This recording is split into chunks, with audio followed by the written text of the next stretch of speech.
you're about to hear on this show are strictly those of the panel. The following program is rated TV MA LSV. It contains strong language, sexual situations, and violence. It is intended only for mature audiences. Hello, hello, hello. Welcome to After Hours, and tonight's guest is Flamingo. Thank you so much. And I wore my Greetings. Flamingo shirt in honor of him tonight. As you all should. I hope everyone out there is wearing a flowered shirt. Well, yeah, I got little pink flamingos on it, but I've been trying to get Doc on my show for a while. Once I found out that he had written this game book and stuff, and I was like, wow, this is really interesting. And since I know him, and he's a published author, so I'll have to get a book and get it autographed from him. But I wanted to invite him on and to kind of let him tell us all about his journey to become a publisher and making his own game for other people to enjoy. So go ahead, take it away, Doc. Greetings, everyone. Doc Flamingo here, Jason. Let's see. Been in gaming since 1980. Played in my first game. I was just going on 11. I played with a bunch of guys who were like 15, 16. I had to harass them into letting me play because there was this little annoying young kid, but I had heard about this game and I absolutely had to be in on it. So I badgered them until they let me in, and I impressed them. And after a couple years of that, I decided I want to make my own.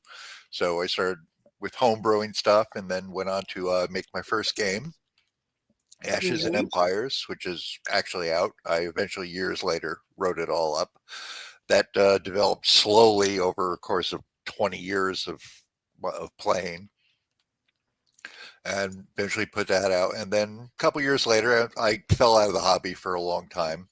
I started playing with Bear about a year or so ago, and I decided I could do a better job of it. So that's when I got started on the new game, Age of Blood and Iron. Awesome. So what is it, basically about? I mean, the Age of Blood and Iron. Well, it's setting neutral, but it's based heavily on the European Middle Ages, because most of the games out there are kind of Bronze Age in tone,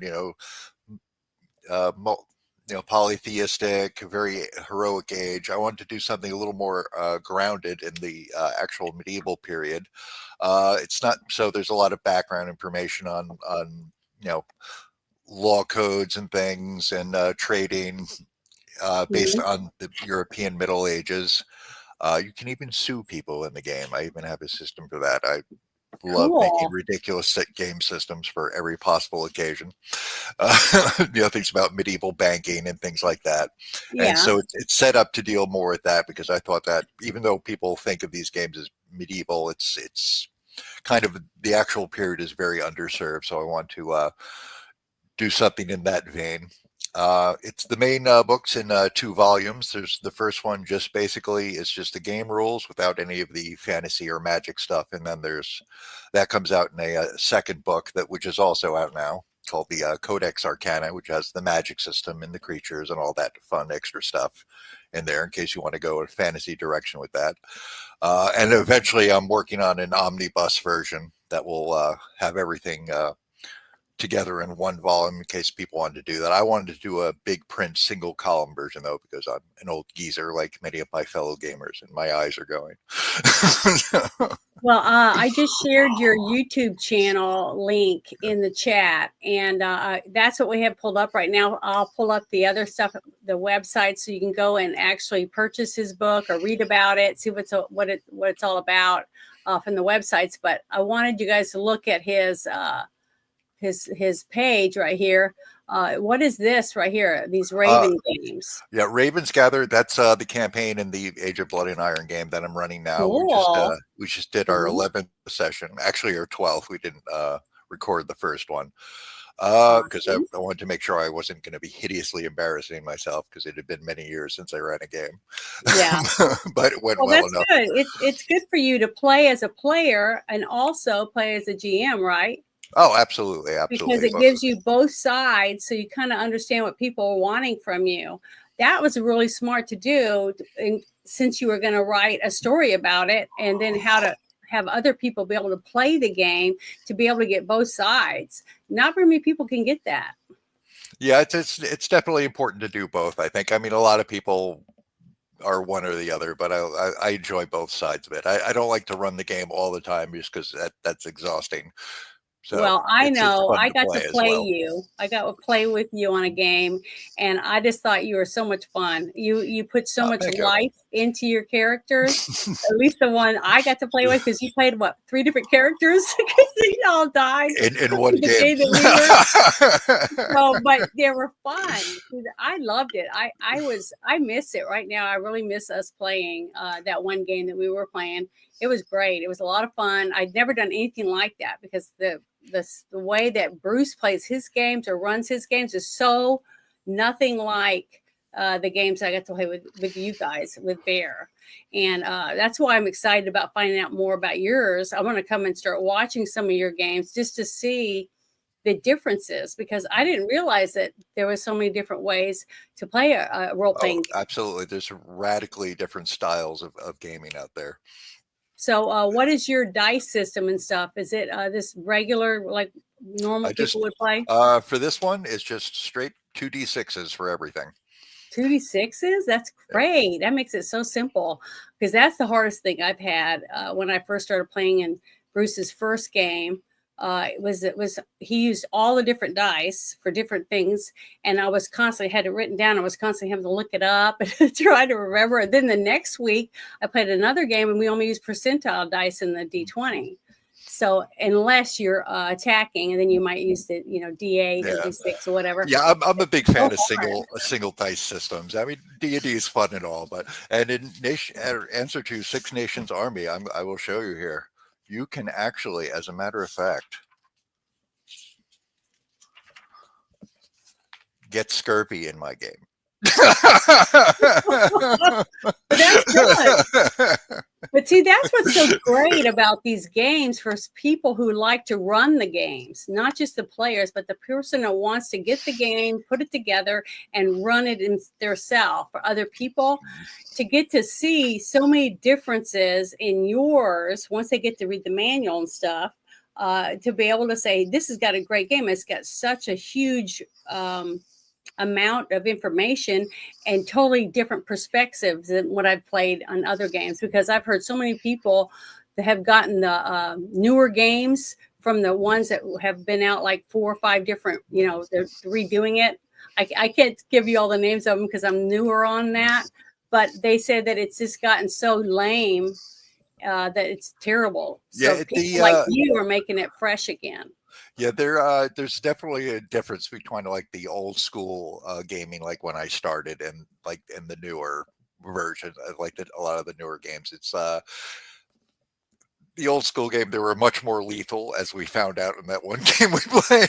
Yeah, there.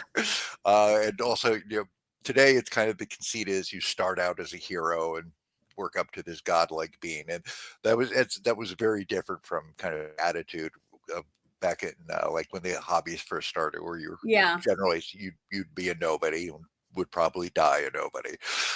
And I'm definitely kind of I lean more towards the old, just because I'm an old geezer, and that's how I came up. I mean, there's definitely a place for all of it, though. But yeah, and it's like any, and plus it's become corporatized, like any art form. Like this happened to publishing, this happened to music.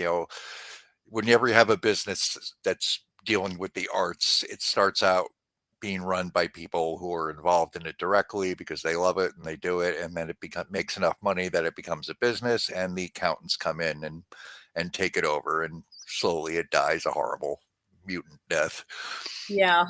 And and a lot of the companies now, like Wizards of the Coast and Game Workshop, are evil. Yeah.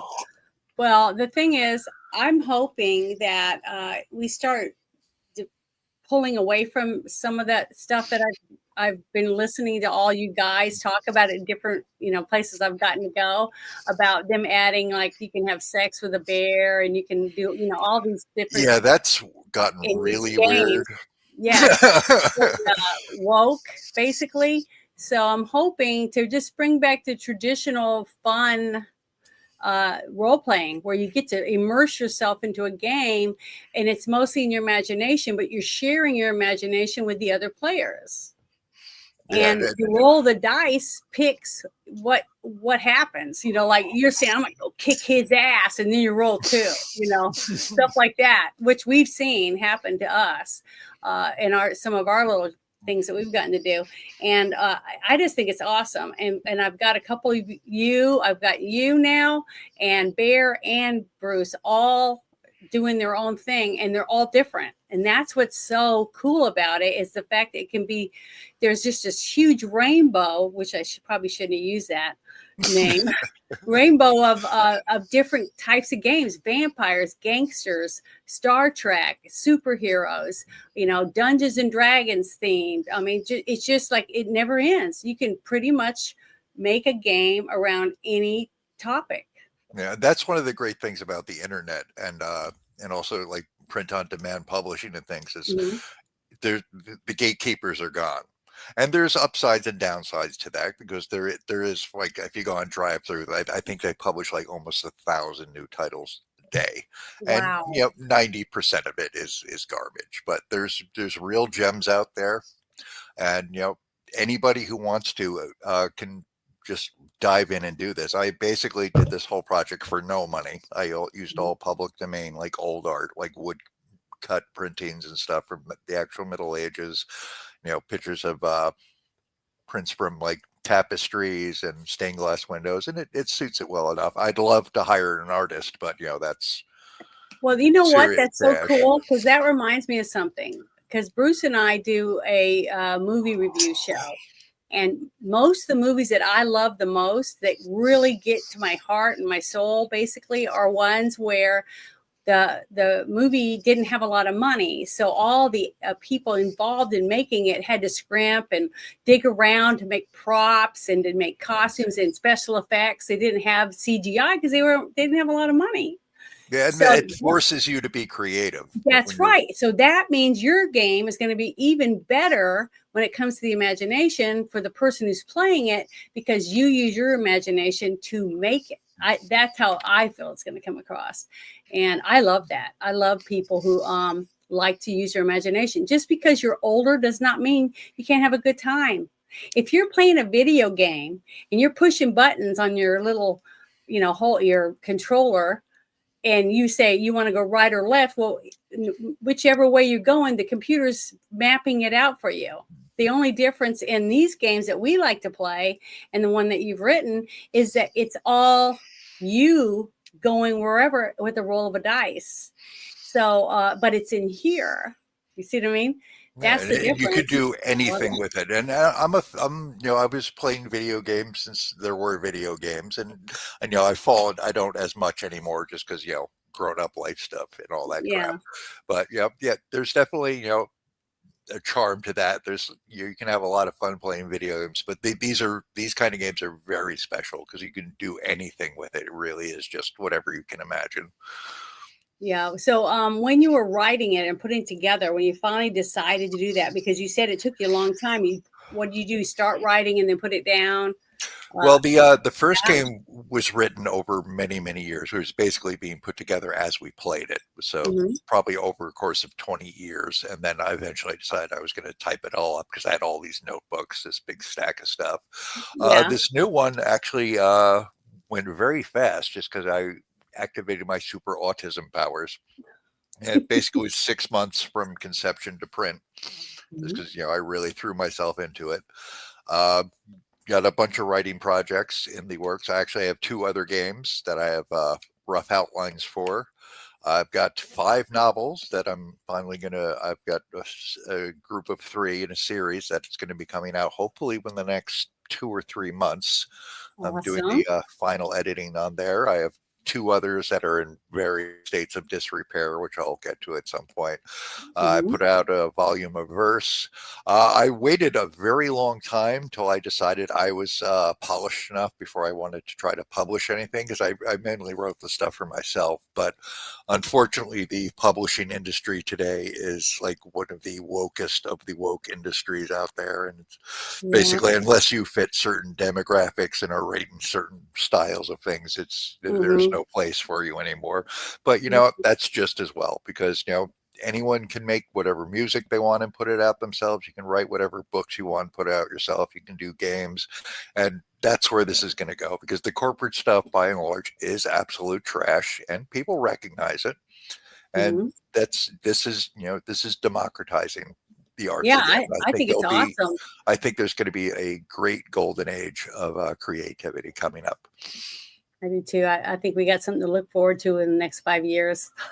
It's going to be great, not just for gaming, but also for, books, movies, music, plays, all types of things that are going on, simply for the fact that our multimedia stuff is changing, because now you can control it. Like you could take your game and do it on your own channel. So people can actually watch other people play the game that you are selling.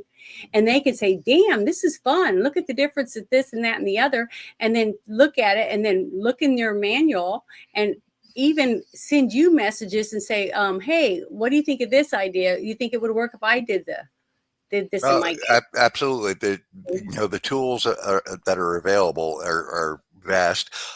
There's a lot of, noise to signal out there, but, that's just, every setup's going to have its ups and downs. And also everyone should go and subscribe to my YouTube channel, because it's absolutely pitiful right now, and it's embarrassing to me. So. Well, I'm following you. I'll share your link again for your YouTube real quick, and then I'm going to bring up your. And then I'm going to bring up your the one that's, I think it's the drive-through RPG. I'm going to bring that page up next. As darn, you're breaking up. Up there. You're breaking up. It might be me though, because remember, I live in Hillbillyville, but I do have it wired into my computer. But still, sometimes there's some problems with it. But I'm going to share the link for that, and then I'm going to bring up that website real quick so you can tell us about it. So drive through. Everything's available as a right PDF here form, and and most of the stuff is also on Amazon on print and demand, hardcover or paperbacks as well. Yeah, there's a couple different versions of the. You can if you want. Okay, yeah, these two black covered ones are the main game. The two. Volumes. Look how beautiful! Oh, great! Yeah, Coco took that picture actually when he ordered his, so I used that on the page, because that is so pretty. You did a great job. But yeah, this is a wonderful website. It's got some good pictures and good explanation of what you're getting. And I think most people, though, they're going to be a GM, kind of know already. What they're getting, you know what I mean? Because I couldn't do it. There's just no way. Maybe 5-6 years from now, I might ever think, but I don't think I'd ever be able to be a GM anyways, because I just don't think I have what it takes to control that many people. I can barely control, my emotions and stuff when I'm just playing my one character. So I don't know if I can do it, but you're really good. I've seen you play you're playing 4 games right now? Well, right now just the 3, because we had the one fell through because we had people who had family stuff going on. So just I'm doing the 2 heroic games with Bear, and then running my game, and also in January I'm going to be starting up another campaign in this game. Yeah, for you're going to be the one running it.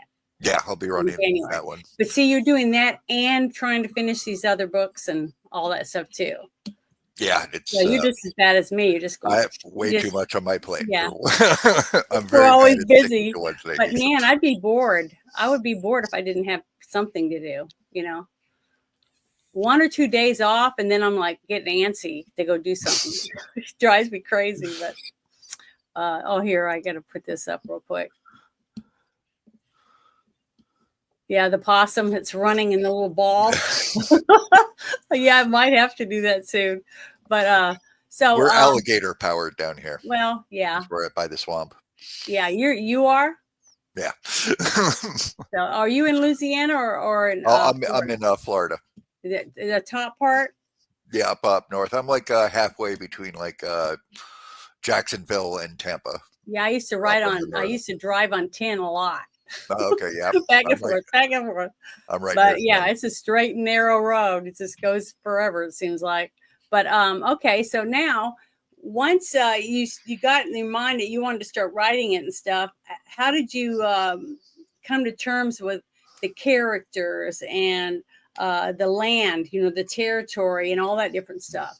How did you do all that? Well, this system is basically just the system and background information. There's not a specific campaign to it, although I have notes for several campaign, like specific game worlds that it can be run in. I've got one based on the campaign we're running now, which is kind of an alternate history mythic version of 9th century Britain. I'm working on a one set in medieval Japan, an Age of Sail one set in the Caribbean.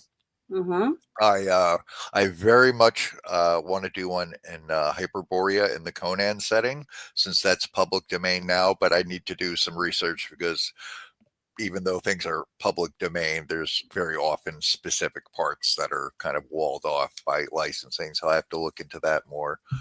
Is that hard to do? If somebody else wanted to do something like that, what would you tell them to do to be able to look into that? I'm still in the early stages myself, and certain things like the Conan stuff was, for instance, when they made the Arnold Schwarzenegger, they had to actually form a corporation just to sort out the licensing. Oh, because like 30 people own different little parts of it. Yeah. So there's stuff like that. I have no idea what's going on with that. I've looked briefly into it. It's like, yeah, it's great. It's so nice to listen to somebody who's honest, to give the honest truth. Hey, man, I don't know what I'm doing right now, but I'll know sooner or later. Yeah, copyright law is incredibly convoluted and bizarre, and it's definitely designed very much to favor large businesses. So, well, good luck to anybody looking to do that. The thing is, you did it. I mean, you didn't know for sure what you were going to be able to do, but you were able to do it. You were able to finish your story, and it's 3 different books, right? Well, there's 2 in the full game. There's a third one, which is like a pared down version, but everything included. And then there's a rules light one, which is just like 50 like digest sized pages. I'm working on the omnibus, the collected one now. And then there's the previous game, Ashes and Empire, which is only PDF on drive-through, but the other ones are all. When you set up your game, because I haven't got to watch it yet, I haven't gone to your site and watched the video yet, because I didn't even know what it was. I was looking through it, trying to get everything set up for today, and I was wondering, how do you do it? Do you do it like Bear and just have references that he gives you, and then everybody does it that way, or are you more hands-on like Bruce does, where you bring out little characters and a grid map and things like that? I mean, I don't use a lot of I don't use miniatures or anything. I do make up a lot of maps, and what I do is because we run the games on Restream, what I do is I'll have like a lot of I use a lot of AI just for like character pictures and stuff, so people have a reference to what they're looking at. I use Wonder Draft to make maps, just to have something on the screen so they have a general idea where they are. But yeah, it's mostly theater of the mind for the most part. Yeah, just with some visual cues, because it's a very different experience when you're playing in person with people at a table and when you're doing it online. So you need a little extra there. And I'm messing around a little bit with a soundboard for some sound effects. We have a theme song that we open the game with, which is an idea I got from Bears, which I stole because that's a great idea. I mean, I think the whole idea of what Bear's doing, putting it on Patreon and then adding little aspects each week, I think that's really smart. And the fact that he's setting up some of his story, his characters that he's developed and all that, and making games from it, so people can actually see what the potential of what their game would be if they buy his game. You see what I mean? Yeah. So I think that's really smart. I mean, that to me, that's a genius marketing move. Yeah, and he's an absolute machine with the material he puts out. Yeah. And he's got good people to help him. See, that's important too, is that you want to have certain things happen, but you get someone, they say, oh, I'll do this and I'll do that. And then you tell them all the things you need, and then you keep waiting and waiting and asking and waiting, and nothing ever happens. And then you have to dump that person and get someone else. And just like it causes headaches. But that's a sad fact, is that it's so hard to find competent people that you can trust and that's reliable, that will follow through on a lot of the things that you need them to, because, sickness, emergencies, their job, or they had to move, it's just so many variables in there, which is what makes it hard. That's why I'm just I'm so happy to have a couple of friends, 3 friends right now. Oh, 4, because a crafting gamer, he's been working on some stuff himself. So it's just so nice that I just tripped into a wonderful group of such creative people that all have so many different points of view on what they see and their vision of what they want from their games. And I could just listen to it, and I try to go and I try to watch. I don't always get to chat in there, but I try to go in there and watch and like absorb the way they communicate with each other. Like you making everybody laugh because you're just so fun to play with. I just think you're adorable. When we had our last thing, remember, you wanted to shoot the guy in the eyes, right? And I was thinking, how can we get this guy? Because you tried and we missed. So the fact that I looked through all my notes and I can talk to animals, so let's see if I can get a rat. That was a great move, actually. Yeah, but if I hadn't seen some of the other things, I wouldn't have understood that I could even do that. See, that's what's so cool about it, is learning from your other people that are playing with you, and each of you will evolve into a different character each week because you're adding what you've learned from your teammates, things like that. It's almost like real life, because a person that just does everything by themselves and they never have anyone around and never want anyone around, that we have a lot of loners right now in the world. And I just don't think that's good for our environment. I think everyone needs other people to lean on and to get through things with. And I just love good games where everybody's collaborating together in the game itself on how we can achieve a goal. And I just think that's great. It's like team building. Oh, absolutely. The social aspect of role-playing games is fantastic. And even though you can play a lot of video games with people, it's a very controlled environment. It's a very curated. It's not the same thing at all as when you're playing. I like using this more. Game. It's like when you read a novel and the whole thing is unraveling in your mind, and then you go see the movie and you're like, oh, this sucks, because nothing is going to compare to what's inside of you. Yeah.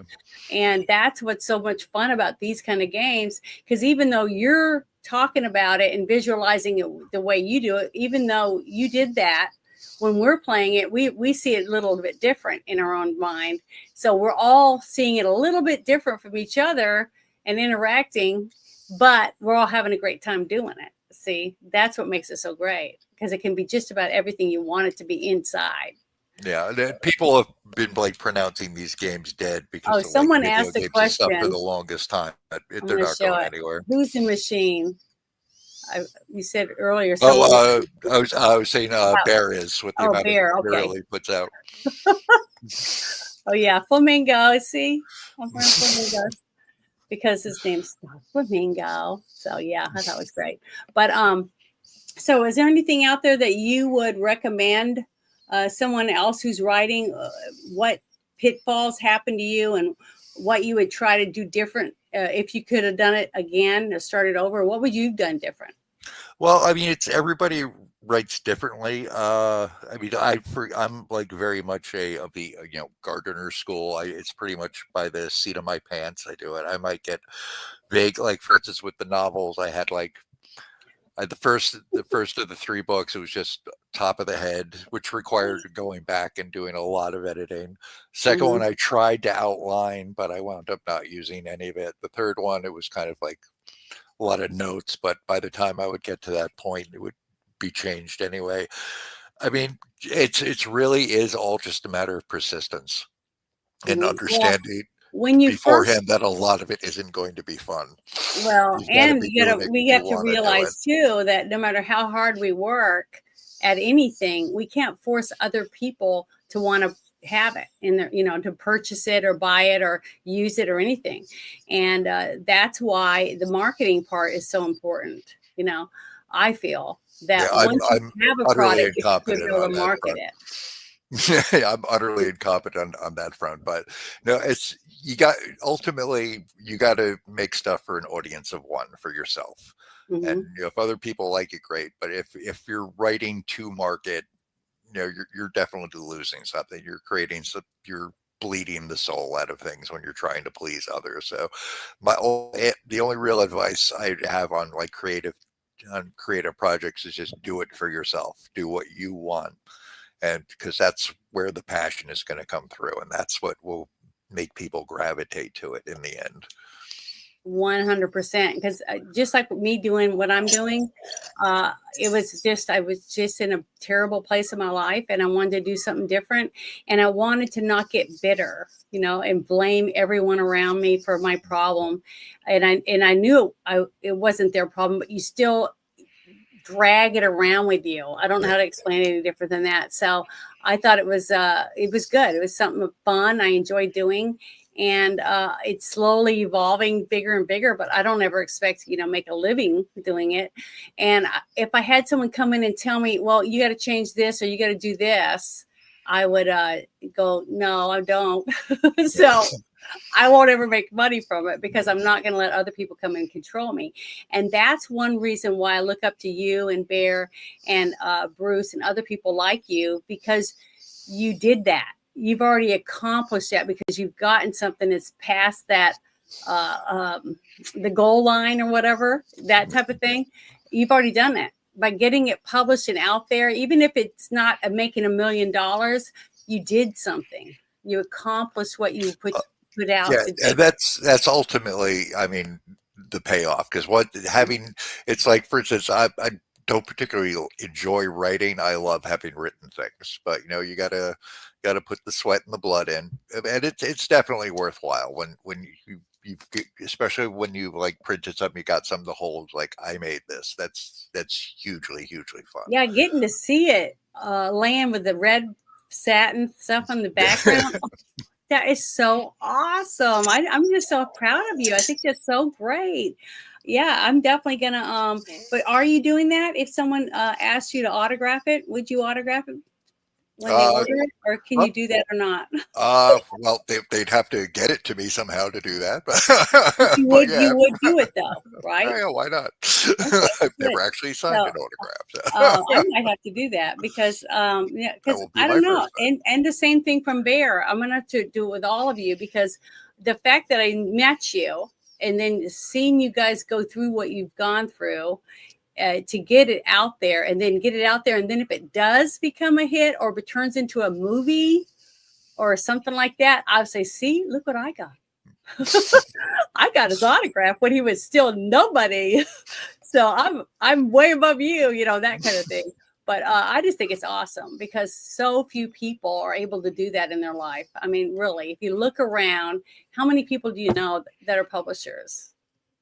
Yeah, That's that's published the thing. something. People, it's you got to make time to do something creative with your time in Mhm. life. You need to. It's and there's never enough time to do the stuff you want to do, but you really got to make time having because I mean, even just like if you write a book and it never sells a copy, you've done something monumental that most people could never make themselves do. So it's Mhm. definitely worth putting the effort in. And it changes you when you do something creative. It's Here's another question. Is there a software workflow you prefer? I write everything on 2007 Word. I refuse to buy the new Word because I refuse to buy it every year. Yeah. I think I think software as a service is absolute bullshit, but it still works, and I know it. And there's a lot of other stuff like processors that people have tried to get me to use, but it's like I know that one. It's horrible to I even format it, which I don't recommend. I take your own appendix out with a spoon before you try to format a book-sized project in Word, but I do it anyway just because I'm stubborn. You say, I already started. I'm not going to restart. So this is it. Yeah, I mean, I should learn one of the proper Well, formatting when your programs, next but one, I'm when old you're and ready for your stubborn and next grumpy. story, because you said you had another one, right? I have two finish other up. game ideas that I've. So try that on your next one. Try the other way and see if it's better, because you might try that because that's what everybody else is doing.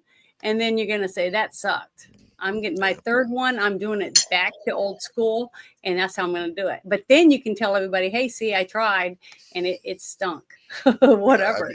Yeah, I came up my earliest stuff. I had a manual typewriter for the longest time, an old Royal, which I wrote everything on for the longest time.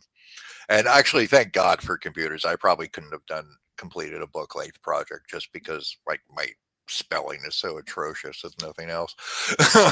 I need my spell check.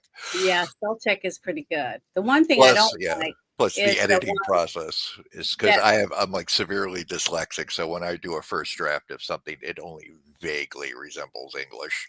So I'm constantly having to move stuff would around you and have rewrite everything. stacks and stacks of notebooks with stuff all filled out in them? Oh yeah, I have a whole drawer just full of stuff, some of which I've had since I was a teenager. And have you ever gone back to them and taken things out of it? Oh yeah, every now and then I like to go through them and mainly see how stupid I was at earlier points in my life. But yeah, I've heard a couple people though that said that they cleaned out a closet or they got up in the attic at their parents and was helping get stuff out, and they found a box of things that they had and they were shocked. And then when they started going through it, they said had some great stories in there. Now they were like you said, the spelling, and it didn't have a lot of things in it, but the story behind it, they took it and they redid it, and they ended up putting it up on a website, like what some people, they don't make it actual book, but they put it on a website for people to purchase to read. So I'm just saying, you just never know what you're going to find. Yeah, that's another big thing that web novels are starting to become a big thing. A lot of people are going straight to that because magazines have disappeared, so a lot of short fiction gets done in that form. Yeah. And I've thought about doing it myself. I've been looking at it a little bit. It's a very different kind of they're set up very differently in that chapters need to be kind of very dense and short just because most people read these things on their phone. Mm-hmm. So it's own whole new thing. But it's definitely very interesting, and there's so many ways to get material out there that were never available before. So if you have an inkling to do it, there's a niche out there for you. So when you first sat down to finally say, okay, I've been thinking about it, I got these notes and I just keep putting it off. And when you finally sat down and started, just going at it, how long did it take from that time until you actually got it printed and you could hold a copy in your hand? Well, this game was 6 months from the time I Really? decided to That's do it till I got. fast? I was super focused at the time. I'm going to Yeah. do this. You didn't do anything else, apparently. Yeah, that was basically all I was doing in my off time was Yeah. working on this. I'm trying to read some of these things here. Yeah. Six Nations, you're funny. But the whole aspect of selling something, like if you could sell it like at Barnes and Noble, is that a hard, have you looked into anything like that? Is it hard to get into stores like that are Uh, basically for books? Stores, you kind of need to go through a traditional publisher. I mean, the stigma of self-publishing is largely going away, but like with the chain stores, you kind of have to go through a traditional publisher. But the thing is, Mhm. those things are dying anyway. Like if you go Yeah. to the fantasy section in a major bookstore chain these days, it's all like, romantasy, and it's basically romance novels with, bestiality and minotaurs.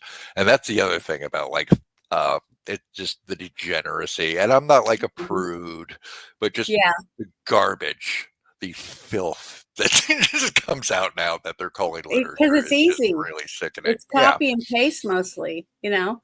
You don't really have to think a lot. You just change a few characters and the background a little bit, and you just basically redo the same story over and over again and just twist it around. And that gets boring because I have a couple friends that's what they're saying, is that they're just tired of the same thing. Like we're always complaining about how they're recycling Spider-Man over and over again and this character over and over instead of taking so many new stories that were in comic books already and making decent movies where there's tons of stuff out there.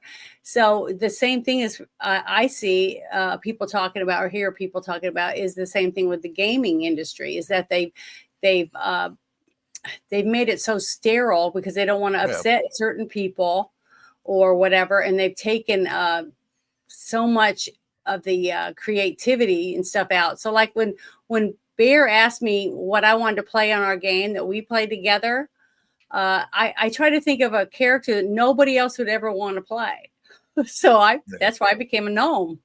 I mean, who's a gnome? How many gnomes are out there that are fighting in battles and stuff? So Or, that's or, why I or, picked, or playing flutes while their party yeah, dies. yeah, being a bard or whatever. That But was a but classic that's what moment. I like. That's me. I like to go on the outside as much as I can and see if it works because Yeah. no one else is doing it. You know what I mean? And that's what's so cool about what you did with your time, is that you had it all in your head and you finally took the time out of your 6 months or whatever you said it took, out of your life, and sat down and actually put it on paper. And man, I just want to applaud you for it because I Yeah. just think it's wonderful. Because when I was in the chat that one day and I heard you talk about it, I was like, you wrote a game? I didn't even know.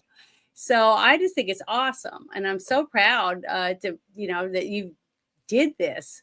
And I bet your wife is just happy that you finally got this out. Well, And she's happy that we're divorced.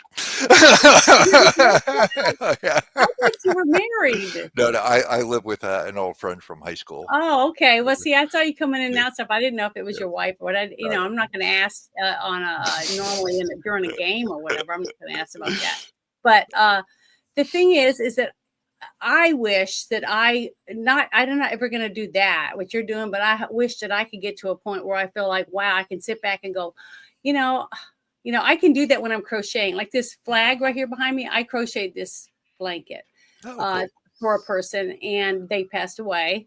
So they gave it back. The family gave it back to me, so I'm going to keep it. But when I make something, crochet or whatever, and I hand it to somebody, I've got a feeling of accomplishment.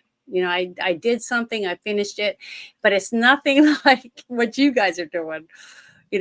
Something where you're publishing it for hundreds and hundreds of other people. You know what I mean? So I've never had that. So that is something I would like to think. I'm thinking about seeing where I can do something I can do in my life to do something like that. Because to me, what you guys have done, and you particularly, because of me getting to see it and actually get to see it finished, is to me is phenomenal. And I'm still in awe over it ever since I found out. And then you didn't feel well that day you were going to come on the show the first time after I found out, because I was like, wow, this is just really cool. And I know you've been on a few other channels talking about it, but I just wanted you to know that I think this is I just think it's cool. Well, And thank you I very much. love game. I love playing these games. I have 4 sisters that look at me when I play and they watch me for a little bit and they're just like, what is wrong with you? How do you get into that? I don't see it. They can't envision it. But to me, they just don't have what it takes in the creative part of their brain to put it together and see that we're doing something, and it's in full color to me, and I could smell it. I could, I could see it. I could taste it when I'm in it. You know what I mean? And other people some people just don't get it. They just don't understand that. Yeah, And it's always been a hobby that appeals to a very certain niche group of people.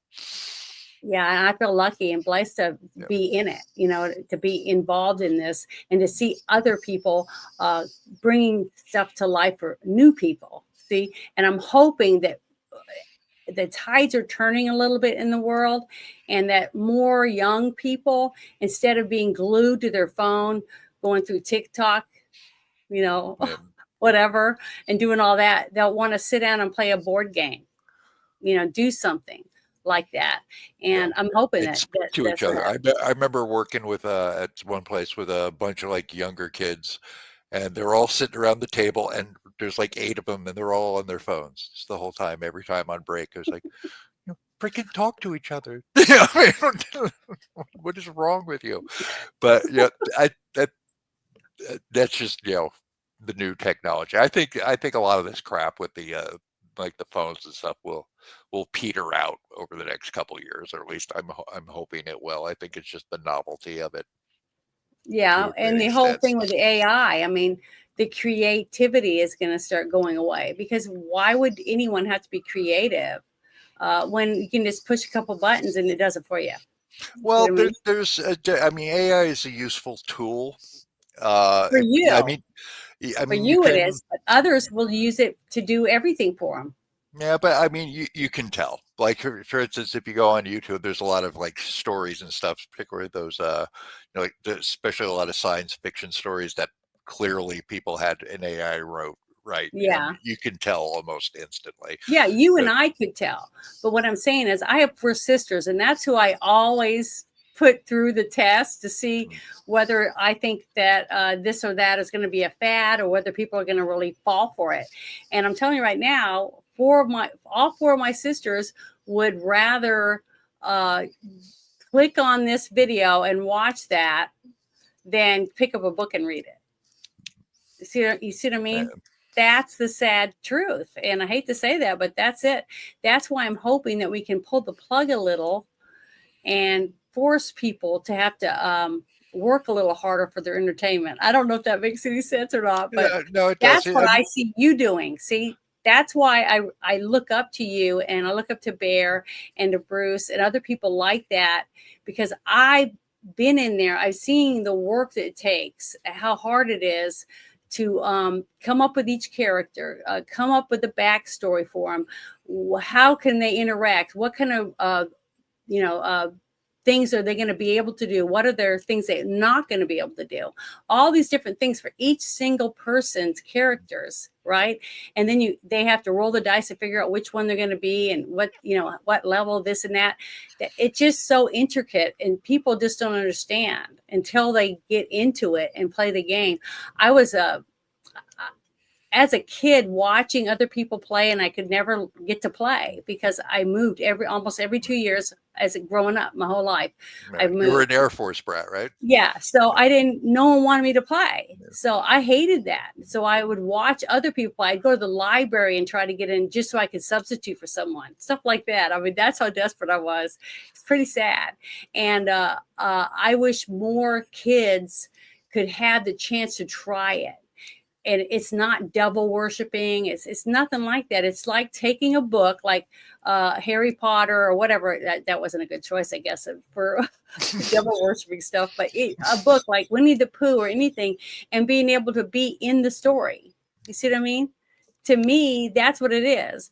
To give the child a chance to live the story as they're going along. And that's what this is to me. And that's what I tried to explain that to Bruce when I said, when I was asking him about what he was doing. And then he asked me if I'd play. And I was like, oh, I was so excited. But I was thinking I was going to play start at 1, but I had to start way high, to fit in with the rest of the game. So, but I've been trying the best I can to do the best I can.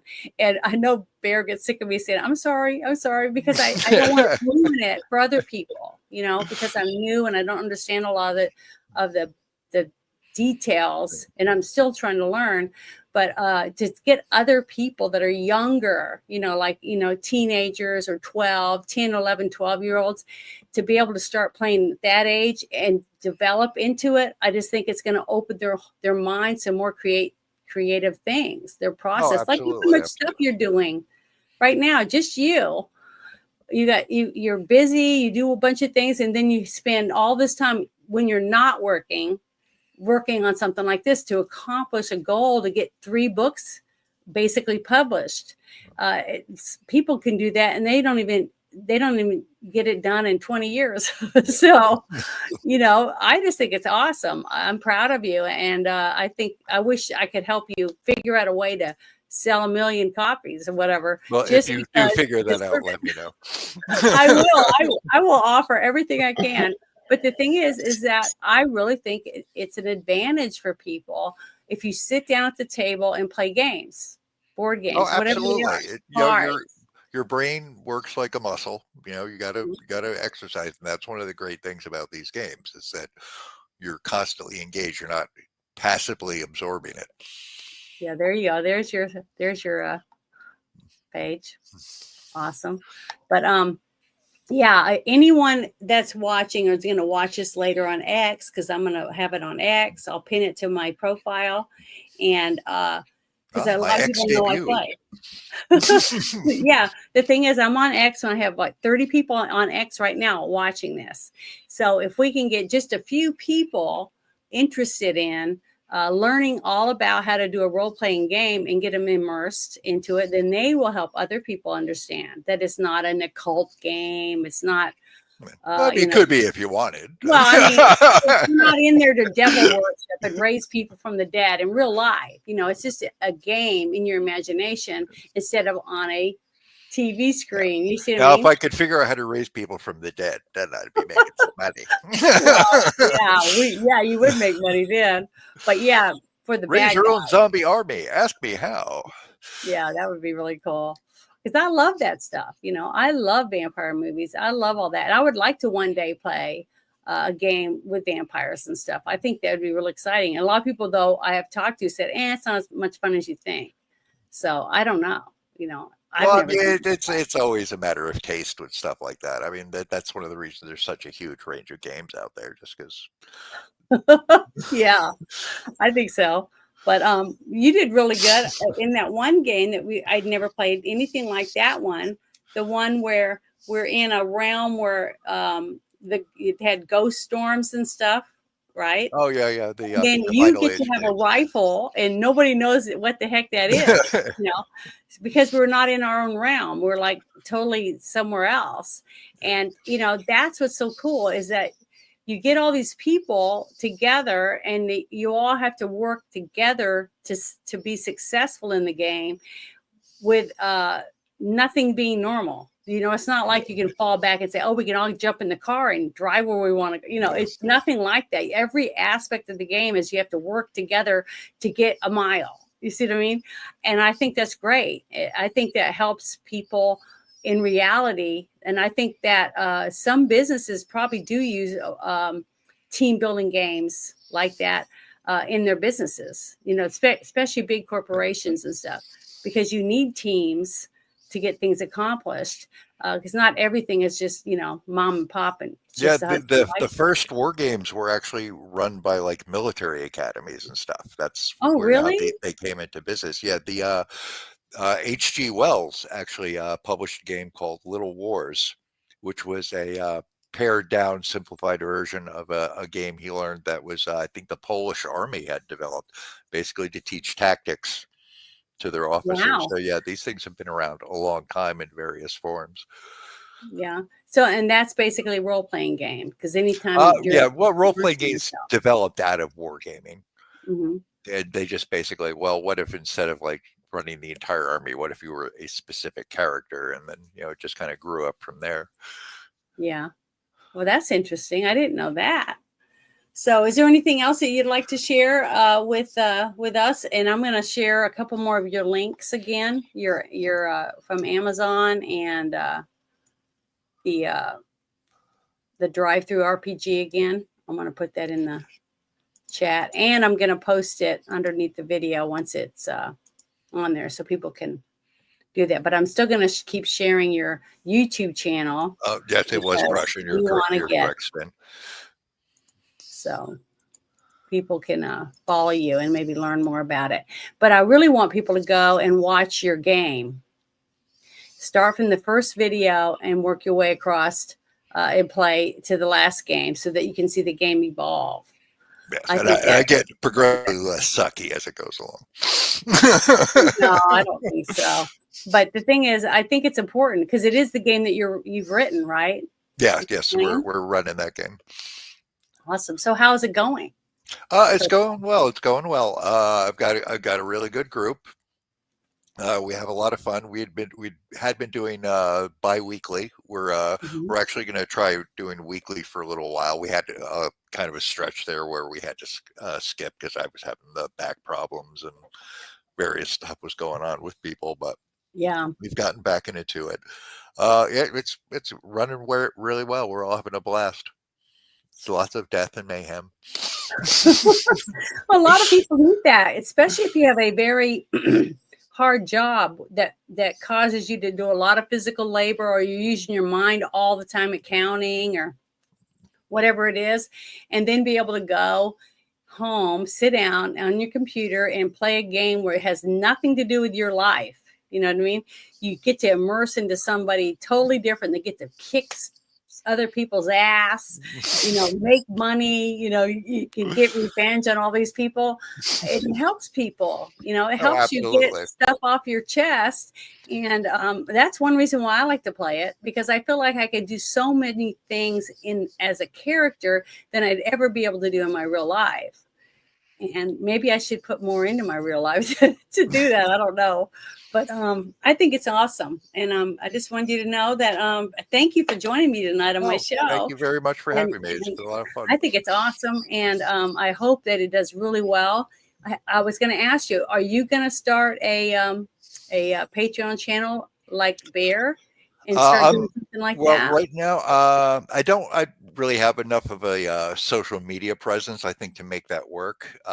So I'm just, like this, I did this totally on my own time. So that's, if I ever get a bigger project, I might try looking into that, but I don't know a lot about it.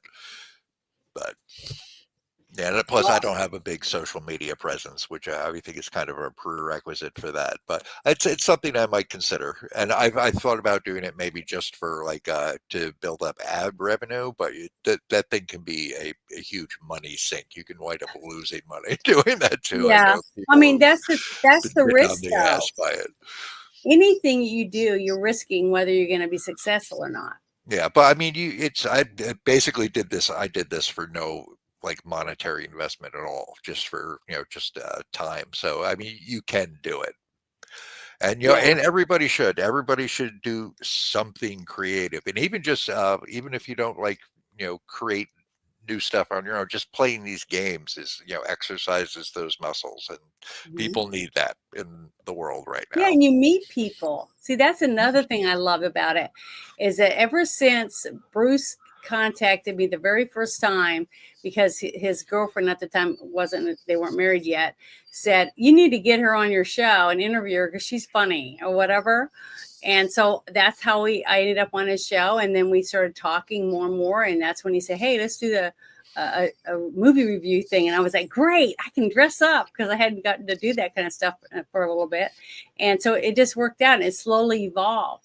But that's the one thing I love about this community that we have, basically, is the fact that I get to meet so many new people, and everyone has such interesting stories and backgrounds about why they're nerds, basically, while we're geeks. But I enjoy being with people that are nerdy. I just do. It's a hobby that gathers very weird, eclectic, strange people, and it's glorious. Yeah, but it's not bad. Oh no, not at all. No, I'd rather be with a weird, eclectic people than a bunch of people that want to go out and just slash tires and burn places down and stuff. To me, I'm that. Not that we're putting that down. That's fun too. So do that in a game. See what I mean? in your Exactly. imagination, not in Yes. real life. You don't have to But worry about yeah, getting arrested that way. yeah, that deal. We can get arrested, but it's just going to be in a game Yeah. when you get arrested. But yeah, but that's what I like about it, is the fact that I can be myself around other people. And when I say something, I do get a little embarrassed and stuff, but I'm not as bad as I would in front of a bunch of people like my sisters. You know, I was always embarrassed in front of my sisters. They go, "What are you doing?" You know, because they just thought I was, they think that some of the things that now Sandy isn't as bad as the other ones because she's learned more about it, because she's asked more questions and I've been able to explain it to her and show her to her, and she still isn't interested in doing it herself, but she doesn't look at me so much like I'm a freak. She did when I was in high school, you know. But the thing is it's nice to know that we have a community and people to hang with that are like-minded and that we can enjoy and be ourselves around, because so many people don't have that. And I think that's part with that's huge. It's been hugely important to me because, like, I'm out in the middle of a swamp, basically. Well, yeah, and yeah, and you're actually in a swamp, just like I was when I was in New Orleans. I used to take people on swamp tours, you know, to just check it out.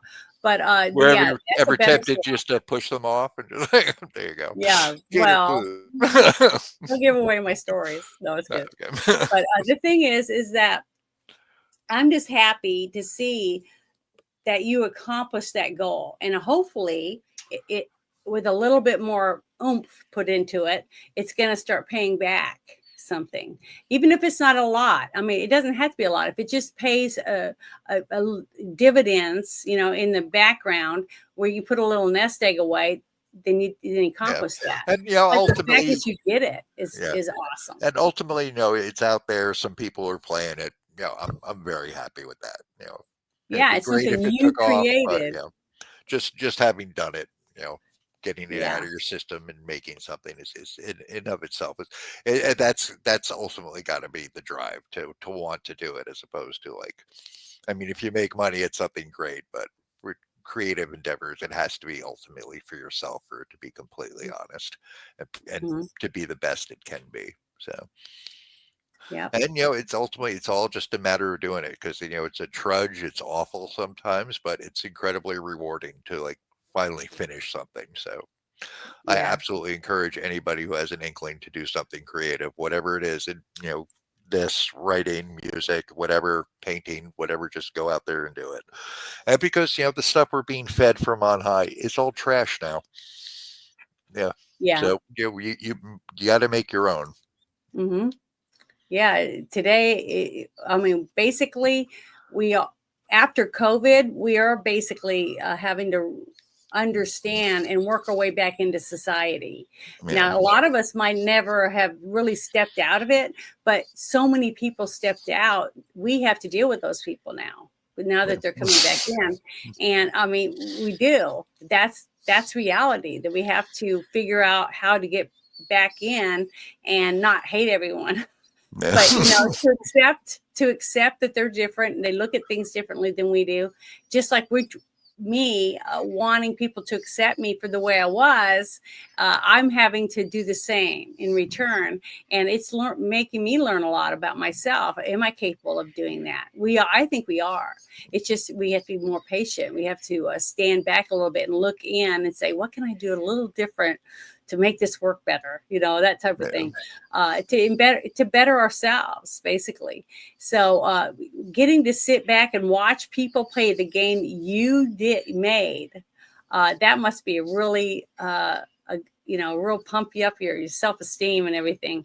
So that's one reason why I'm going to start watching. I'm going to go back in the beginning and start watching your game, so I can see the other people interact with you. And I've stepped in a couple times, and when I was in the middle of work or whatever, and was in there and said hi and watched for a little bit, but I didn't get to stay in. But I want to make it to where I can see the progression of your game and see it unfold as the characters evolve in it too. I want to see that. So I can't wait, because in this game, the little bit that I've gotten to see is totally different than any of the other ones I've played. So that's that's another great thing about the hobby, is like every game is so unique and situational, and there's just so many directions to go.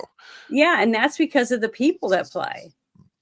You know, because you bring in certain characters and it might be a disaster, but then you take the exact same game and you get another group of people in it, and it ends up being, wow, this is the best game I've ever done. You see what I mean? It really has a lot to do with the people that are playing it and how it's put together and how they react and whether they want to, you know, screw it up or just say, I don't really care, or they really want to get in there and say, I want to make my character the best I can make it. And if you get a good group of people like that, I think your game could be really, really successful. Any group activity ultimately comes down to chemistry, and Yeah, that's just something you just definitely. gotta drift around until you find the right thing. Yep, and that's not always as easy as people want to pretend it is either. But I want you to tell everybody about your channel so that when they do go to it, they know what to expect. And what do you have coming up? It's just Doc Flamingo at YouTube. Right now, the last couple months, I've just been doing posting up the games. I did a couple little Let's Plays of some video games. I might do more of that. And there's going to start being some stuff where I'm going to go through the rules.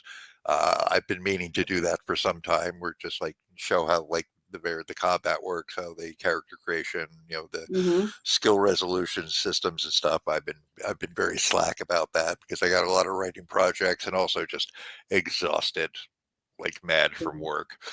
Yeah, that's been a big problem lately. I come in like I have this on these 3 books. I'm on the last of the 3 books for editing right now, and it's just I'll come home from work and I'll open it up. I'll just like stare at the page blankly for 20 minutes. Like, no, I'm not going to do anything tonight. Yeah. Well, that's a good thing that you're not on a time, restriction. That you're able to just say not today, but you make sure it's the first thing you do when you come home from work, so that you don't get out of that process of doing it, because anything can become a habit if you do it for 2 weeks. Yeah, that's the thing. It's Yeah. building a habit of it, doing at least a little something every day. That will get you through. Because like when I very first started putting this together, because the amount of work I was putting into it, sometimes oh my God, there's so much to do. Oh my God. But just focus. I'm going to do this today, this little bit. And eventually, before you know it, you're almost there. Yeah, I think that's wonderful advice right there. But it's true. My dad always told me, get up every morning and make your bed. If you make your bed, whether it's really good or nice and tight or clean or whatever like that, just make your bed, because then you already accomplished something. Yeah. And it makes you look at the day as like, okay, I made my bed. Now what can I do now? I remember making my bed once in the mid 90s. It was very gratifying. I may do it again in some. My dad would come in and flip a quarter on our bed. Sandy and I shared a room, and he'd flip a quarter on our bed. He didn't bounce. He would tear the blankets and stuff off and make us make it again. Stuff like that. That's the kind of dad we had. I remember that from boot camp. Well, that's what my dad did to us. So I love a nice, tight, clean bed, because I just love it. I love the way I feel when I get in. So, not everybody likes it. They like it all open where they can wiggle their legs around and stuff, but not me. I like it, fresh made bed to get in at night. It's just comforting. But I just want to say thank you. We've been going for over an hour, and I used to do an hour show for after hours, but I want to thank you very much for finally being able to join me. Oh, thank you very much for having me. That was fun. Well, I'm glad you had a good time, and hopefully maybe get a few more subscribers on your YouTube channel and have some people checking out your game. Yes, do subscribe. It's humiliating how few subscribers. No, it isn't. But now that you're putting stuff on there, people will start going, and that's how. But I do recommend that you write some shorts. You make some shorts, for your channel, and start posting on your community part. Yeah. And make it all about your game if you want, whatever it is. Just put stuff on there, because as soon as you post something, it pops up for people to see it. And if someone sees it and they click on it, that takes them to your channel. See? So any little thing like that can help. And it wouldn't hurt if you decided to, like make an X account. Bruce didn't want to do it, but he's got quite a few followers now. And he says he gets some great memes from X. I kept away from that because I learned my lesson about social media on Facebook, where I alienated everyone I grew up with. I'm not on Facebook. Yeah, I'm not on Facebook at all. But I use it as a place to find information because I do the Friday Night Shit Show, and X is perfect for me because so much stuff. People are now sending me great stories, things I never even would have found out about from California or from England, other places that I can bring up and talk about on the show. And, I'm using it as a tool. Like you said, AI, I use it as a tool. And I use all my different channels. Because remember, I started out on TikTok. I wasn't on anything. I was just doing goofy, stupid commercials. I have never even looked at TikTok. So, I had some friends that said, hey, did you know that your videos, because I was sending to my friends, because remember, I was in the entertainment business where I was a stand-in and I did lots of stuff like that. So I would make these stupid videos and send them to my friends, and they go, these are so funny. You should start a TikTok. And I'm like, what's that? So that's how I got on it. Oh, cool. So, and then they started doing shorts on YouTube, because on YouTube, I just went to all the different things like Geeks and Gamers and the Friday Night Shit Show, not Friday Night Shit Show, the Friday Night Tights. Okay, with Nerdrotic runs. That's with Nerdrotic and Doomcock, and they did the what was the Inquisition? Okay, and all these different shows like that. So that's what I used to do. And then I would go to Clobby's channel on Saturday night for the Star Trek stuff, because I love Star Trek. And I didn't know they had shorts. And somebody said, yeah, they're doing shorts now. So I started taking my stuff from TikTok and putting it on YouTube. So that's how I started doing it that way. But I was on YouTube. I just wasn't doing anything with it. I was just talking in the chats and stuff like that, and in the, live streams with other people. So, that's what I've slowly evolved to. But Bruce is the reason why I decided one day I was going to go live. That was a fiasco. I was crying. It was terrible. It was horrible. But I learned, I've been learning, and it's all been a learning experience for me. And I've enjoyed it because to me, it's therapeutic, because it helped me out of my, I was just in a really bad slump, and I felt like I was useless and that I would never amount to anything. I was stupid, all those things. So it's helped me a lot, because I realized, hey, look, I made this video and I did this and I edited and I added music and I did all, I'm learning. So we can all learn all up until the day we die. It doesn't matter how old we are. If we, just like you said, if we keep using this for whatever reason, learning new things, reading, doing things, we'll always be able to just keep going. You know what I mean? So absolutely. But thank you so much for joining me tonight. And everybody in the chat, thank you for hanging out. And go and subscribe if you're on YouTube to Doc Flamingo. He's funny and he's a lot of fun. You guys would like him. And he's got some good content on his channel. So go check it out. But you guys have a wonderful evening. I'll see you tomorrow night on the Friday Night Shit Show. If you wear nice clothes, people think you're showing off. If you wear simple clothes, people think you're poor. If you speak your mind, you're rude. If you stay quiet, then you're a coward. If you're successful, then you're arrogant. And if you're struggling, then you're lazy. You see, no matter what you do in life, people will always have something to say. So ignore people and their opinions. Because so long as your God is pleased with you, who cares what people think? He knows that this is much bigger than him. This is about the American people. They have no idea what they have unleashed. He was ready to go face the cameras and come out swinging.